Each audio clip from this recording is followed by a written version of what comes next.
Good evening बच्चों, हम लोग आज 9th की ज्योग्राफी का चैप्टर नंबर फर्स्ट लोकेशन और साइज के बारे में पढ़ने चल रहे हैं। तो ज्योग्राफी का क्लास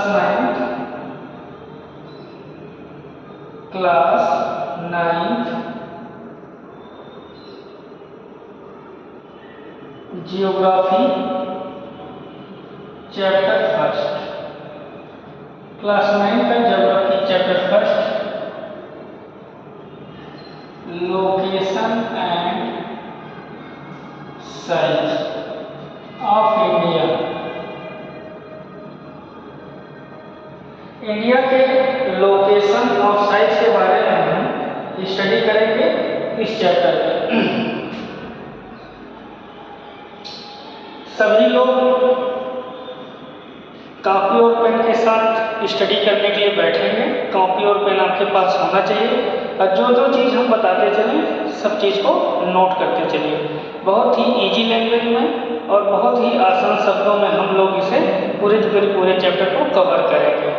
और अंत में वीडियो देखने के बाद यदि आपको लगे कि ये वीडियो यूजफुल है, आपने इस वीडियो से कुछ सीखा, तो चैनल को सब्सक्राइब करिएगा और वीडियो को लाइक करिएगा, जितना हो सके शेयर करिएगा और कमेंट करिएगा। ठीक है, तो स्टार्ट करते हैं चैप्टर। अगर इस चैप्टर को आपको पढ़ना है तो सबसे पहले तो आपको छोटी सी जानकारी होनी चाहिए कि वास्तव में लॉन्गिट्यूड और लैटिट्यूड क्या होते हैं। तो लॉन्गिट्यूड और लैटिट्यूड क्या होता है तो हमने बहुत ईजी लैंग्वेज में समझाया है। स्क्रीनशॉट ले लीजिएगा, स्क्रीनशॉट लेके आराम से जो है क्या कहते हैं इसे अपने कॉपी में नोट कर लीजिएगा। सबसे पहले तो मैंने आपको थोड़ा सा ज्योग्राफी के डेफिनेशन के बारे में बताया। ज्योग्राफी पढ़ने चल रहे हैं तो कम से कम ये पता होना चाहिए कि वास्तव में ज्योग्राफी है क्या। तो ज्योग्राफी बच्चों स्टडी है, study about the surface of the earth is called geography. Earth की सरफेस का स्टडी करना ही क्या कहलाता है, ज्योग्राफी कहलाता है। तो ज्योग्राफी की डेफिनेशन हो गया। ज्योग्राफी को हिंदी में हम लोग क्या बोलते हैं, भूगोल बोलते हैं। तो study about the surface of the earth is called geography. तो थोड़ा थोड़ा हमने लॉन्गिट्यूड और लैटिट्यूड के बारे में आपको बताने का प्रयास किया है। मैंने कहा अर्थ की सरफेस पर जो वर्टिकल लाइंस होती हैं, अर्थ की सरफेस पर जो वर्टिकल लाइंस होती हैं, जो नॉर्थ पोल को साउथ पोल के साथ क्या करती हैं, मिलाती हैं। जो नॉर्थ पोल को साउथ पोल के साथ, नॉर्थ पोल को साउथ पोल के साथ कनेक्ट करती हैं, वो वर्टिकल लाइंस, और ये इमेजिनरी होती हैं। कोई लाइन खींचेगा नहीं अर्थ पे, केवल इमेजिनेशन किया गया है। तो इमेजिनरी लाइंस कैसी, vertical on the surface of the earth is called longitude. Longitude कैसे कहते हैं बच्चों, imaginary vertical lines. Imaginary vertical क्यों, क्योंकि खड़ी लाइंस हैं। Imaginary vertical lines on the surface of earth called longitude. अगर बात करें लैटिट्यूड की तो बच्चों लैटिट्यूड जस्ट उसका अपोजिट है। सब कुछ वही है, वहाँ लाइन वर्टिकल थी और यहाँ लाइन हॉरिजेंटल है। यहाँ लाइन हॉरिजेंटल है, यहाँ लाइन क्या हो गई, हॉरिजेंटल हो गई। और जब लाइन हॉरिजेंटल हो गई और कैसी हैं, ये भी इमेजिनरी है।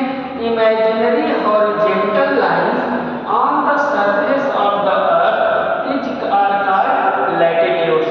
लैटिट्यूड्स क्या होते हैं, हॉरिजेंटल होते हैं, और लॉन्गिट्यूड्स क्या होते हैं, वर्टिकल्स होते हैं। और दोनों की दोनों लाइंस इमेजिनरी होती हैं, इसलिए हमने आसान शब्दों में इसे कर लिया। चलिए ठीक है, तो इस पेज का आप लोग स्क्रीनशॉट ले लीजिए। नेक्स्ट हमने आप लोगों को ज़्यादा नहीं लॉन्गिट्यूड और लैटिट्यूड के बारे में क्लास 7 में एकदम मतलब विस्तृत चर्चा की गई है। और कभी समय मिलेगा, क्योंकि अभी एग्जाम के ऊपर हम लोग फोकस हैं, तो देखेंगे समय मिलेगा तो कभी लॉन्गिट्यूड और लैटिट्यूड के बारे में भी बताएंगे। यहाँ पर बेसिकली हम लोग जो है क्या कहते हैं ये देख लेते हैं, द मोस्ट इम्पॉर्टेंट लॉन्गिट्यूड। इस चैप्टर की बेसिस पर अगर देखा जाए तो मोस्ट इम्पॉर्टेंट 2 लैटिट्यूड और 2 लॉन्गिट्यूड के बारे में हम लोगों को पढ़ना है। तो अगर हम लोग देखते हैं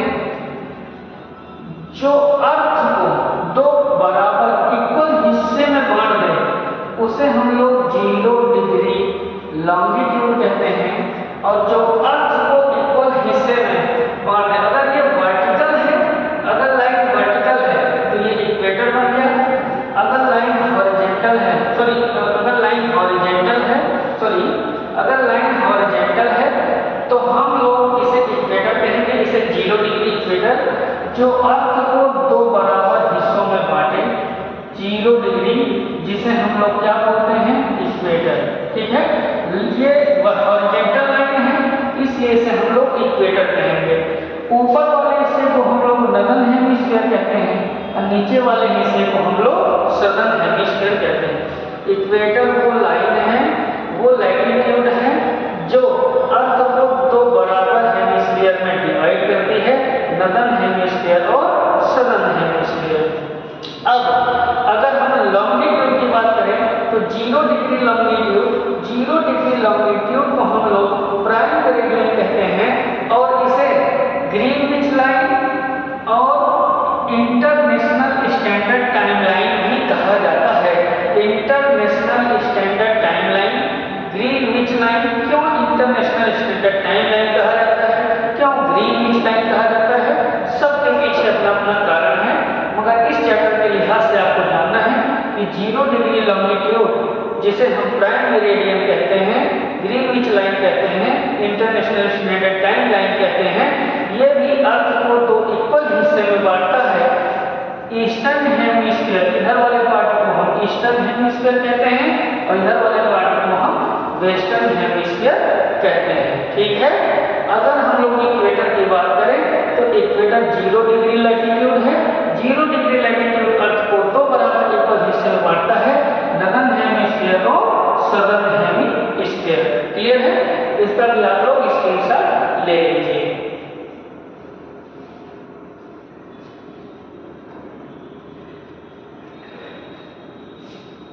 अब अगर देखें तो हम लोगों ने यहाँ लॉन्गिट्यूड को भी ले लिया और लैटिट्यूड को भी ले लिया, यानी प्राइम मेरिडियन को भी ले लिया और इक्वेटर को भी ले लिया। अब अर्थ कितने पार्ट में डिवाइड हो गया, 4 पार्ट में डिवाइड हो गया। इस हिस्से को हम लोग नॉर्थ ईस्टर्न हेमिस्फीयर कहते हैं, इस हिस्से को हम लोग साउथ ईस्टर्न हेमिस्फीयर कहते हैं और इस वाले हिस्से को हम लोग साउथ वेस्टर्न हेमिस्फीयर कहते हैं और इस वाले हिस्से को हम नॉर्थ वेस्टर्न हेमिस्फीयर कहते हैं। तो अगर देखा जाए तो 0 डिग्री लॉन्गिट्यूड और 0 डिग्री लैटिट्यूड अगर दोनों को एक साथ ड्रा किया जाए अर्थ की सरफेस पर तो अर्थ को हम कितने पार्ट में डिवाइड कर रहे हैं बच्चों, 4 पार्ट्स में डिवाइड कर रहे हैं। इस वाले पार्ट को हम लोग क्या, ये आपका नॉर्थ है और ये आपका ईस्ट है, तो नॉर्थ और ईस्ट मिलके नॉर्थ ईस्टर्न हेमिस्फीयर बन गया। ये आपका ईस्ट है और ये आपका साउथ है, तो दोनों मिलकर क्या बन गए, साउथ ईस्टर्न हेमिस्फीयर बन गए। ये आपका साउथ है और ये आपका वेस्ट है, तो साउथ वेस्टर्न हेमिस्फीयर बन गया। ये आपका नॉर्थ है और ये आपका वेस्ट है, नॉर्थ वेस्टर्न हेमिस्फीयर बन गया। तो कितने हिस्से हो गए बच्चों, 4। तो वास्तव में जितना अभी तक हमने पढ़ा, अभी हम लोग इंटर ही नहीं किए सिलेबस में। सिलेबस में इंटर करने के लिए हमें इतनी चीज़ों की जानकारी होनी चाहिए थी, जिसको मैंने दे दिया और आप लोग स्क्रीनशॉट ले लीजिए, लेके इसको अपना कॉपी में नोट करेंगे। नेक्स्ट, अब location of India, location of India, heading डाल देंगे location of India, location of India, heading डाल दीजिए लोकेशन ऑफ इंडिया। तो इंडिया की लोकेशन आपने डाल दिया, इंडिया की लोकेशन से 3 क्वेश्चन बनता है। अगर आपसे कोई पूछे कि इक्वेटर की बेसिस पर या लैटिट्यूड की बेसिस पर इंडिया किस हेमिस्फीयर में है, तो क्या आंसर होगा आपका, नॉर्दर्न हेमिस्फीयर, क्योंकि इंडिया की लोकेशन लगभग यही है। तो इंडिया कहाँ है बच्चों, नॉर्दर्न हेमिस्फीयर। अगर प्राइम मेरिडियन की बेसिस पर पूछेगा कि इंडिया का लोकेशन कहाँ है, तो कहाँ है बच्चों, अभी पीछे बताया ईस्टर्न हेमिस्फीयर में है। फिर उसके बाद अगर प्राइम मेरिडियन और इक्वेटर, प्राइम मेरिडियन और इक्वेटर दोनों के बेसिस पर पूछेगा तो इंडिया कहाँ है, नॉर्थ ईस्टर्न हेमिस्फीयर में है। मेरे हिसाब से एकदम क्लियर हो गया होगा। एक बार फिर से रिवीजन कर देते हैं। अगर इक्वेटर की बेसिस बेसिस पर पूछेगा तो इंडिया कहाँ है, नॉर्दर्न हेमिस्फीयर में। अगर प्राइम मेरिडियन की बेसिस पर पूछेगा तो ईस्टर्न हेमिस्फीयर में। अब प्राइम मेरिडियन और इक्वेटर दोनों की बेसिस पर पूछा जाता है तो नॉर्थ ईस्टर्न हेमिस्फीयर में है।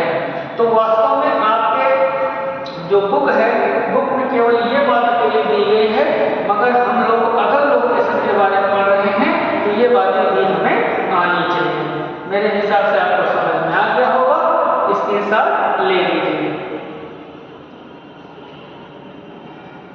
Next, longitudinal and latitudinal, longitudinal and latitudinal extension of India, longitudinal and latitudinal extension of India, longitudinal and latitudinal extension of India. अगर पूछे कोई आपसे कि लॉन्गिट्यूडनल एंड लैटिट्यूडनल, इंडिया का लॉन्गिट्यूडनल और लैटिट्यूडनल एक्सटेंशन क्या है, तो सीधे आप आंसर देंगे क्या, 30 डिग्री। इंडिया का लॉन्गिट्यूडनल और लैटिट्यूडनल एक्सटेंशन कितना है, अगर कोई पूछेगा तो आपको क्या आंसर देना है, 30 डिग्री। अब ये 30 डिग्री आया कैसे, इसको हम लोग समझने चल रहे हैं। आंसर तो आपका ये सीधे हो गया, मगर समझो बच्चों, ये रफली मैप है इंडिया का। अगर ये इंडिया का रफली मैप है तो हमने कहा इंडिया के सबसे नॉर्दर्न मोस्ट पॉइंट इंडिया का क्या है, इंडिया का नॉर्दर्न मोस्ट पॉइंट क्या है, तो आप बताएंगे इंदिरा कोल। क्या बताएंगे, इंदिरा कोल। ये कहाँ है बच्चों, लद्दाख, सियाचिन ग्लेशियर के पास में। इंदिरा कोल लद्दाख में है, सियाचिन ग्लेशियर के पास।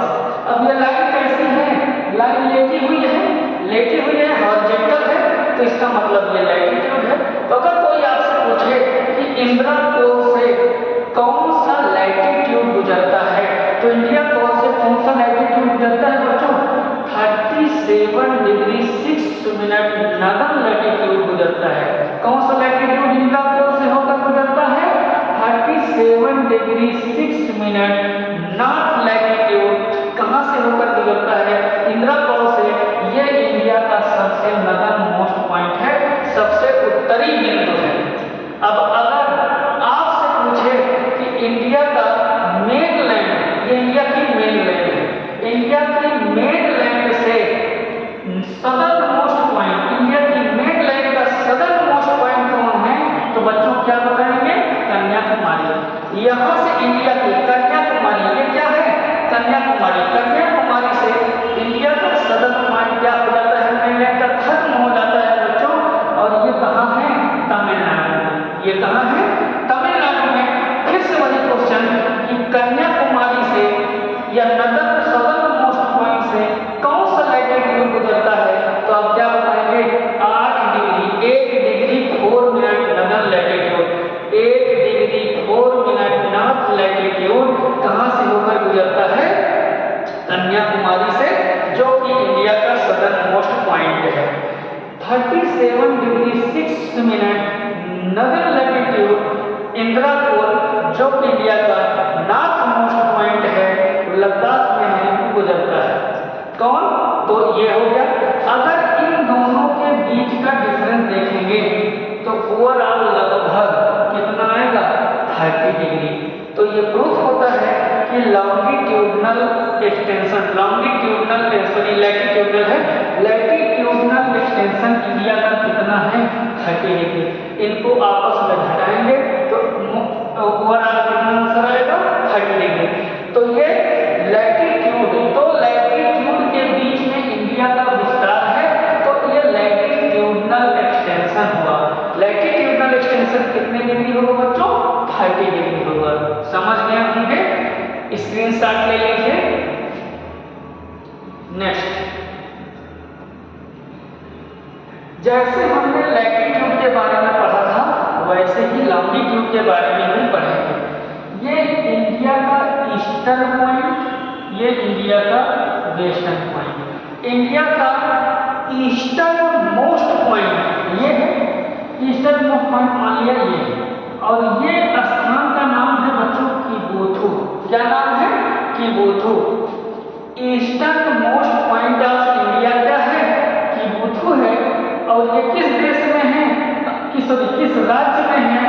ये अरुणाचल प्रदेश में है। किस राज्य में है बच्चों, किस स्टेट में है? अरुणाचल प्रदेश में है। फिर से वही क्वेश्चन कि किबुथु से कौन सा लॉन्गिट्यूड गुजरता है, किबुथु से कौन सा लॉन्गिट्यूड गुजरता है? तो आपको बताना है 97 degree 25 minute, 97 degree 25 longitude, eastern longitude कहाँ से गुजरता है? किबुथु से गुजरता है, जो कि इंडिया का ईस्टर्न मोस्ट लैटिट्यूड लॉन्गिट्यूड है। ईस्टर्न मोस्ट किबुथु इसका जो है क्या कहते हैं, प्लेस है। अगर हम बात करें बच्चों कि western most point, western most point of India, तो वेस्टर्न मोस्ट पॉइंट इंडिया किसका है? इंडिया का क्या है? गौर माता। हिंदी में गौर माता पढ़ते हैं और इंग्लिश में गौर माता पढ़ते हैं। ये कहाँ है बच्चों? गुजरात में। Western most point of India का कहाँ है? गौर माता कहाँ है? गुजरात में। और गौर माता से कौन सा लॉन्गिट्यूड गुजरता है? तो गौर माता से बच्चों लॉन्गिट्यूड कौन सा गुजरता है? 68 degree 7 minute eastern latitude India से गौर माता से गुजरता है। अब ये क्या हो गया? Longitudinal extension. इन दोनों के बीच में भी डिवाइड करोगे तो कितने डिग्री मोर अबाउट आएगा? लगभग 30 डिग्री ये भी आएगा। तो ये बात प्रूफ हो जाती है कि इंडिया का लॉन्गिट्यूडनल और लैटिट्यूडनल एक्सटेंशन कितने डिग्री है बच्चों? 30 डिग्री है। ऐसा और किसी देश के साथ नहीं है कि लॉन्गिट्यूडनल और लैटिट्यूडनल एक्सटेंशन क्या है? सेम है। ये भी इंडिया का एक अपने आप में यूनिक फीचर है। एक चीज बच गया था, अगर इंडिया में कुछ ना लिखा हो इंडिया का सदर्न मोस्ट पॉइंट, तो southern most point of India Indira point है। इंदिरा पॉइंट है। अगर पूछे मेनलैंड का तब कन्याकुमारी है। मेनलैंड जब तक नहीं पूछेगा तब तक आंसर कन्याकुमारी नहीं दिया जाता। सदर्न मोस्ट पॉइंट कन्याकुमारी भी है, southern most point Indira point भी है, मगर दोनों के बीच में डिफरेंस ध्यान दीजिएगा। जब मेनलैंड का सदर्न मोस्ट पॉइंट पूछेगा तब कन्याकुमारी बताना है, और यदि केवल पूछा है इंडिया का सदर्न मोस्ट पॉइंट तब आपको इंदिरा पॉइंट आंसर में देना है। ठीक है। और ये बच्चा कहाँ है? इंदिरा पॉइंट अंडमान निकोबार आइलैंड पर है, अंडमान निकोबार में है। और यहाँ से कौन सा लैटिट्यूड होकर गुजरता है? तो यहाँ से कौन सा लैटिट्यूड होकर गुजरता है? 6 डिग्री 45 मिनट। यहाँ से कौन सा लैटिट्यूड होकर गुजरता है? 6 डिग्री 45 मिनट, 6 डिग्री 45 मिनट गुजरता है।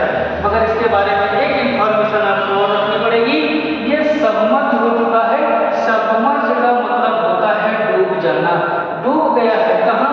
सी में, वाटर में डूब गया है, और सी वाटर में डूब गया है। कब डूबा था?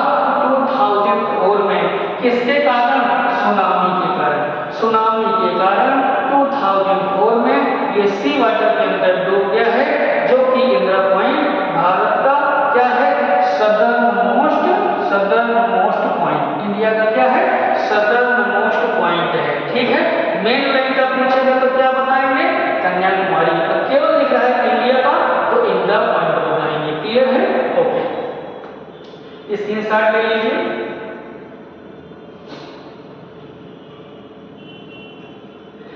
नेक्स्ट, आपसे छोटा सा क्वेश्चन पूछा जाता है कि इंडिया के बीचों बीच से, इंडिया के एकदम मिडिल से, या इंडिया के ईस्ट और वेस्ट से एकदम बीचों बीच कौन सी लाइन गुजरती है? कौन सा लैटिट्यूड गुजरता है? तो कौन सा लैटिट्यूड गुजरता है बच्चों? Tropic of Cancer. Tropic of Cancer India के बीचों बीच से गुजरती है, जिसे हम 23 डिग्री और 30 मिनट नाम देते हैं। 23.5 डिग्री। इसे बच्चों ऐसे भी कहीं कहीं लिखा रहता है तो परेशान नहीं होंगे, चाहे ऐसे लिख लो चाहे ऐसे लिख लो, दोनों सही है। ट्रॉपिक ऑफ कैंसर पास होती है एकदम मिडिल से इंडिया के, और इस पर कितने स्टेट से होकर गुजरती है? तो कितने स्टेट से होकर गुजरती है? तो ये 8 स्टेट्स से होकर गुजरती है। इन 8 स्टेट्स का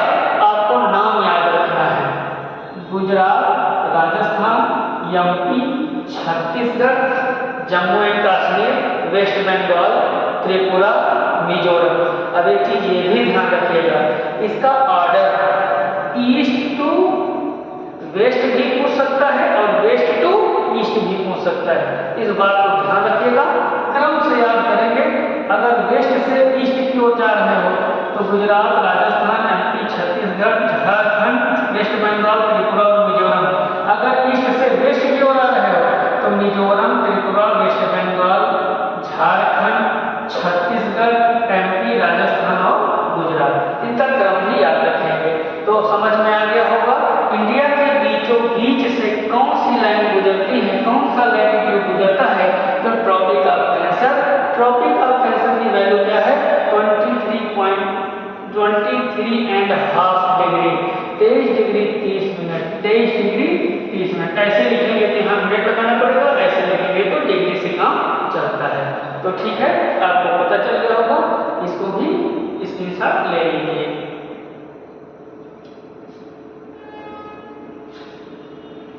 अब आइसलैंड्स ऑफ इंडिया, इंडिया के आइसलैंड्स के बारे में हम लोग देखने चल रहे हैं। अगर इंडिया के आइसलैंड्स के बारे में बात करें, सबसे पहले तो शायद आपको पता हो, नहीं पता हो तो नोट कर लीजिएगा। आइसलैंड्स किसे कहते हैं बच्चों, तो आइलैंड्स क्या होते हैं, the land surrounded by water, the land surrounded by water.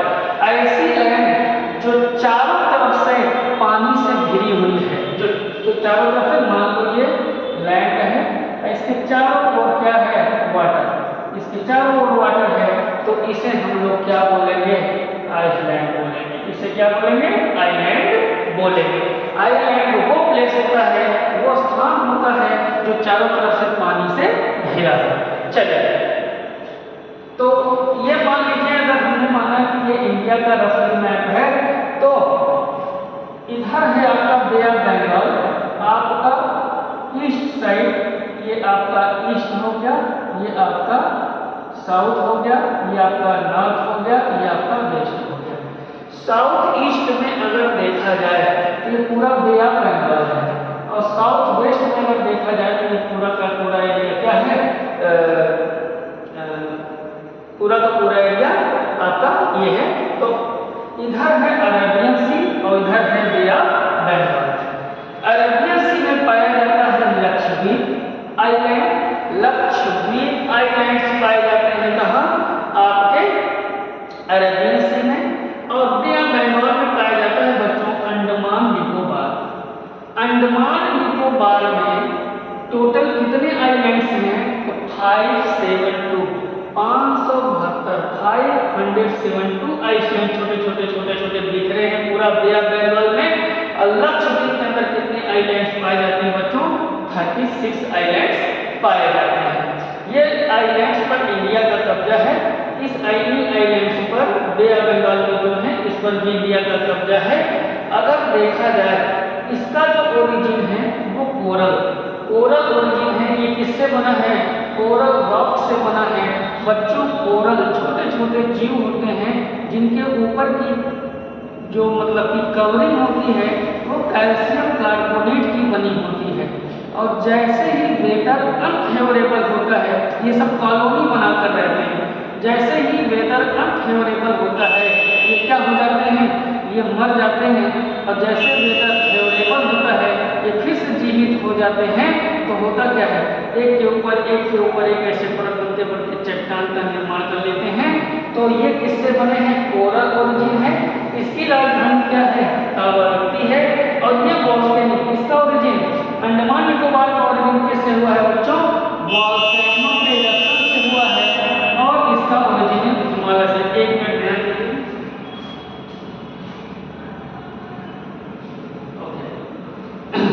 तो अगर देखा जाए तो ये वॉल्केनो के इरप्शन से, वॉल्केनो का लगातार इरप्शन होकर चट्टानें बनी थी, उससे बना था।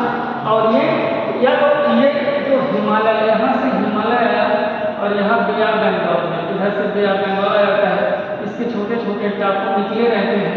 तो इससे भी आपका क्या कहते हैं, अंडमान निकोबार का मतलब अंडमान निकोबार के अंतर्गत ये जो टापू निकले हैं इन्हें भी हम काउंट कर लेते हैं। इसका ओरिजिन वॉल्केनो और हिमालय की चोटियों से होता है। इसका ओरिजिन किससे होता है, कोरल ओरिजिन कोरल के बारे में मैंने आपको थोड़ी सी जानकारी दे दिया जो आपके काम की है। और इसकी कैपिटल है कावारत्ती, इसकी कैपिटल है पोर्ट ब्लेयर। तो इंडिया के कितने आइलैंड्स? 2 आइलैंड्स। कौन कौन से बच्चों?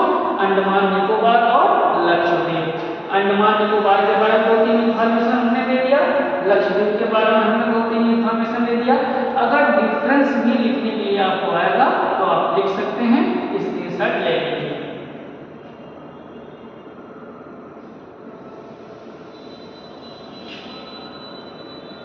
Natural boundary of India, India की नेचुरल बाउंड्री के बारे में हम लोग देखेंगे। Natural boundary of India, Himalaya north में आपको कौन देखने को मिलता है? हिमालय। वेस्ट में आपको कौन देखने को मिलता है? अरबियन सी। ईस्ट साउथ में आपको देखने को कौन मिलता है? बे ऑफ बंगाल। साउथ में आपको कौन देखने को मिलता है? Indian ocean. ये चारों क्या है? इंडिया की नेचुरल बाउंड्री है। तो मैप में आपको ड्रा करने के लिए आ सकता है कि इंडिया की नेचुरल बाउंड्री बताइए। तो इंडिया की नेचुरल बाउंड्री को आप लोग बता देंगे। इसे Arabian Sea, Bay of Bengal, Indian Ocean और हिमालय, ये इंडिया की क्या है? Natural boundary. स्क्रीनशॉट ले लीजिए। और जितना चीज बता रहे हैं इसमें लिखना एकदम ना के बराबर है। मैक्सिमम सारा का सारा काम एक रफली मैप बना के आपको कर लेना है और वीडियो को एक बार 2 बार देख के समझ लेना है। मुझे नहीं लगता कि आपको बहुत ज़्यादा इसमें हार्ड वर्क करने की जरूरत है। अगर अंडरस्टैंडिंग क्रिएट करते हैं तो आपको ना के बराबर मेहनत करके पूरा का पूरा चैप्टर कवर हो जाएगा। कुछ इंपॉर्टेंट फैक्ट्स हैं बच्चों जो कि आप लोगों से एमसीक्यूज में पूछे जा सकते हैं। तो ये फटाफट हम इन इंपॉर्टेंट फैक्ट्स को भी देखते हैं। एरिया ऑफ इंडिया, इंडिया का एरिया बच्चों कितना है? इंडिया का एरिया 3.28 मिलियन स्क्वायर किलोमीटर है। इंडिया का एरिया कितना है बच्चों? 3.28 मिलियन स्क्वायर किलोमीटर है, जो कि कितने परसेंट के बराबर है? पूरे वर्ल्ड के एरिया, पूरे वर्ल्ड, पूरा लैंड एरिया का कितने परसेंट? 2.4% के बराबर है। इंडिया का एरिया कितना है? 3.28 मिलियन स्क्वायर किलोमीटर है। अगर इसे परसेंटेज में बदलेंगे तो 2.4% है। पूरे वर्ल्ड के 2.4% लैंड कहाँ है? इंडिया के पास है। India is the 7th largest country. India is the 7th largest country. इस एरिया के साथ इंडिया किस स्थान पर आता है? तो इस एरिया के साथ इंडिया 7th स्थान पर आता है। और कंट्री इन द वर्ल्ड होना चाहिए, सॉरी ये वर्ल्ड नहीं, क्या है? वर्ल्ड, इन द वर्ल्ड, पूरे विश्व में इस एरिया के आधार पर, इस एरिया के साथ इंडिया किस नंबर पर आता है? तो इंडिया 7th नंबर पर आता है। परंतु एरिया के आधार पर तो इंडिया 7th नंबर पर आता है, मगर फर्स्ट स्थान है किस बेसिस पर? पॉपुलेशन की बेसिस पर। पॉपुलेशन की बेसिस पर इंडिया फर्स्ट है चाइना के बाद। अब पूरे वर्ल्ड में सबसे ज्यादा लार्जेस्ट कंट्री, सबसे बड़ा एरिया किसका है? रसिया का।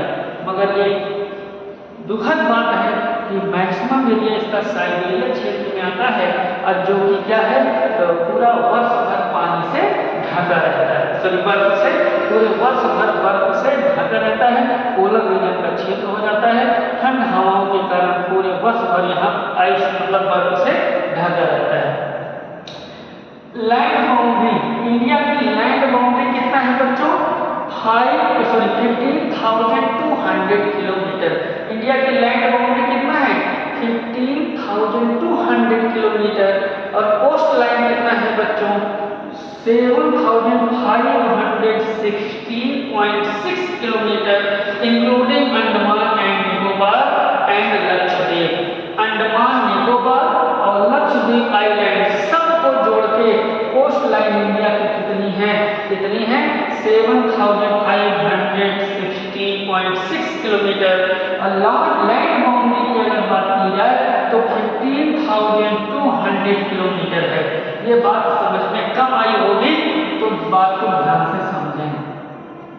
ये मैं छोटा सा अपनी मैप ड्रा कर दिया। यहाँ पर पूरा यहाँ से यहाँ तक ये पूरा क्या है बच्चों? वाटर। इधर अरेबियन सी है, अभी बताया, इधर आपका बे ऑफ बंगाल है और इधर आपका इंडियन ओशियन, ठीक है ना। अगर कोई व्यक्ति यहाँ से चलना शुरू करे, यहाँ से चलना शुरू करे और यहाँ तक पूरा आए, तो यहाँ से यहाँ तक पूरा पानी भरा है, जो वाटर वाला वाटर लॉक्ड एरिया है, यहाँ से यहाँ तक अपना लक्षद्वीप का भी सर्वे करे और अंडमान निकोबार का भी पूरा सर्वे करे, तो इसका मतलब उसे कितनी दूरी तय करनी पड़ेगी? इतनी दूरी तय करनी पड़ेगी। इसे हम लोग क्या बोलते हैं? कोस्ट लाइन, तटीय क्षेत्र, तटीय क्षेत्र बोलते हैं। अब बात आती है लैंड बाउंड्री की, तो अगर कोई व्यक्ति यहाँ से चलना स्टार्ट करे और यहाँ तक चले, तो यहाँ से यहाँ तक की दूरी कितना आएगी बच्चों? 15,200 किलोमीटर आएगी। ओके, क्लियर है? हमको लगता है आपको समझ में आ गया होगा, स्क्रीनशॉट ले लीजिए।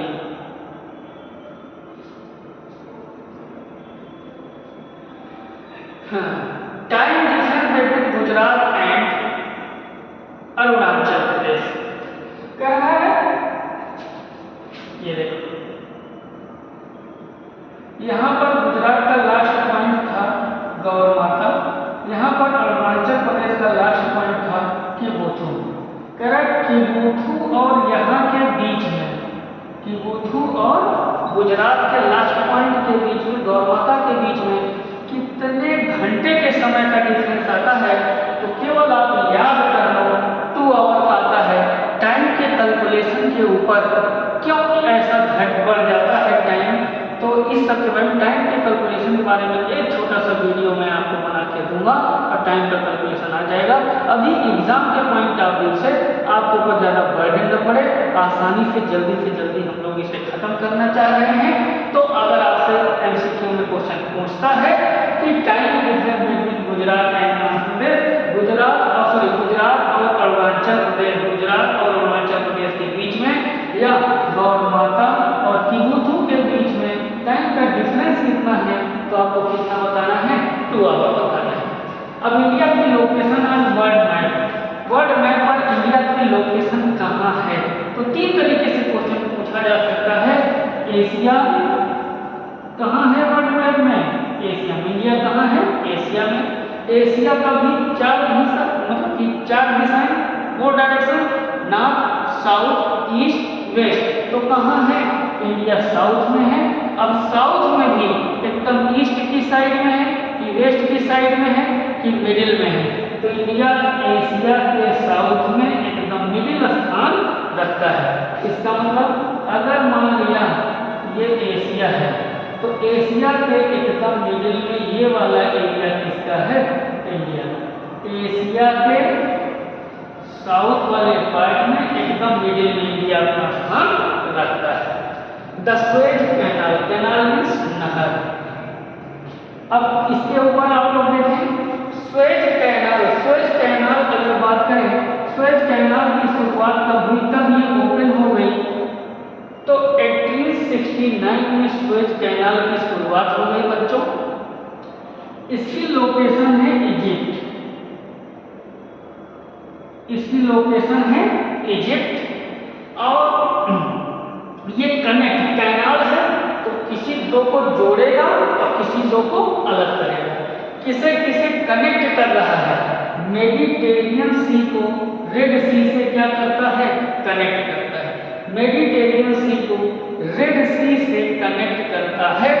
अब ये मैपिंग का भी मुद्दा हो गया, तो हम आपको मैपिंग भी पढ़ाएंगे, मगर अभी एग्जाम नजदीक है, हम कैसे भी करके अच्छा नंबर स्कोर करना चाह रहे हैं।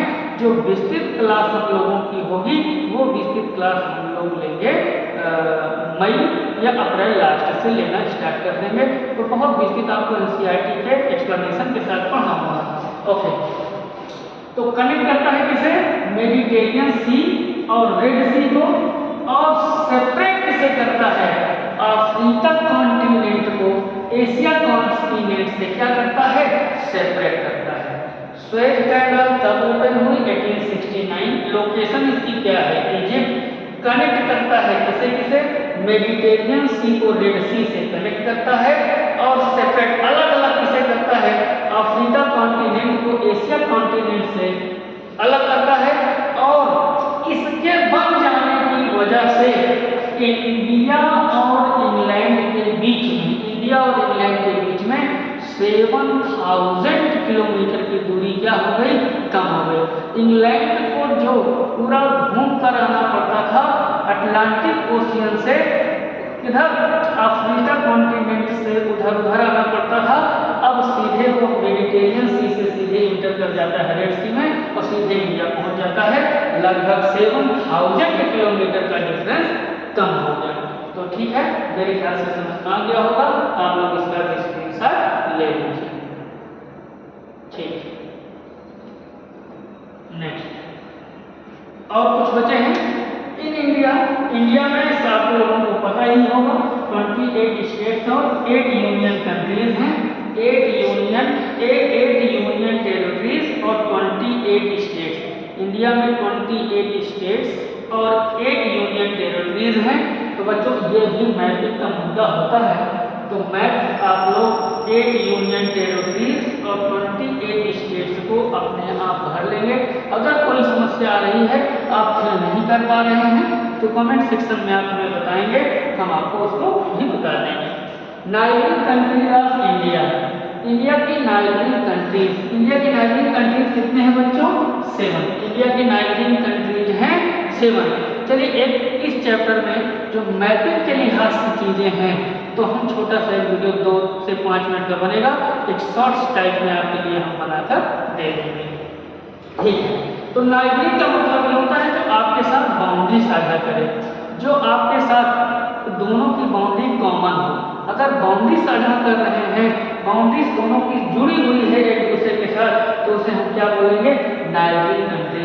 तो कितनी कंट्रीज हैं जिनकी बाउंड्री भारत के साथ टच होती है? तो 7 कंट्रीज हैं। वो कौन कौन से हैं? पाकिस्तान, अफगानिस्तान, चाइना, नेपाल, भूटान, बांग्लादेश और म्यांमार।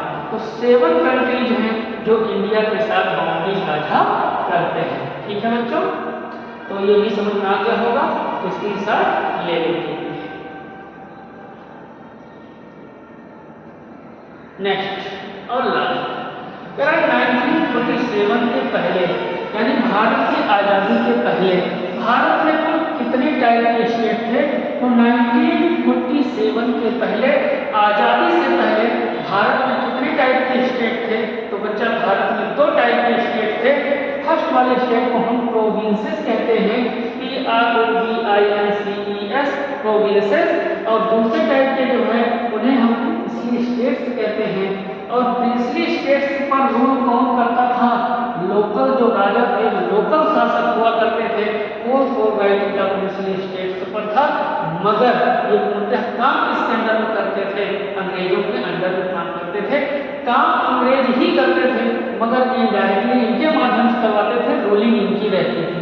मगर अगर बात करें प्रोविंसेस की, तो प्रोविंसेस में होल सोल पूरा एडमिनिस्ट्रेशन किसका चलता था? अंग्रेजों का चलता था। अंग्रेज ही यहाँ पर अधिकारी होते थे, ruled by the British official, पूरा शासन ब्रिटिश ऑफिशियल चलाते थे। इन्हें पॉइंट कौन करता था? Viceroy, VICEROY। वायसराय का मतलब होता है उपराजा, यानी जो इंग्लैंड का राजा होता था उसका रिप्रेजेंटेशन करता था, उसका प्रतिनिधित्व करता था, इसलिए इसे वायसराय उपराजा कहा जाता था। तो अगर देखा जाए इस चैप्टर की लगभग सारी बातों को हम लोगों ने क्या कर लिया है, जो आपके अभी हाल फिलहाल में होने वाले एग्जाम से रिलेटेड हैं, तो सारी चीज़ों को हमने कवर कर लिया है। अब मुझे उम्मीद है कि आप लोगों को वीडियो पसंद आएगा, और बहुत ही आसानी से हमने चैप्टर को कवर किया है और बहुत कम राइटिंग में इसे हम लोगों ने काम कर लिया है। तो आप लोगों को अगर वीडियो पसंद आया हो तो चैनल को लाइक करिएगा और सब्सक्राइब करिएगा, जितना ज़्यादा से ज़्यादा हो सके शेयर करिएगा। थैंक यू, हम लोग मिलते हैं कल। Good night.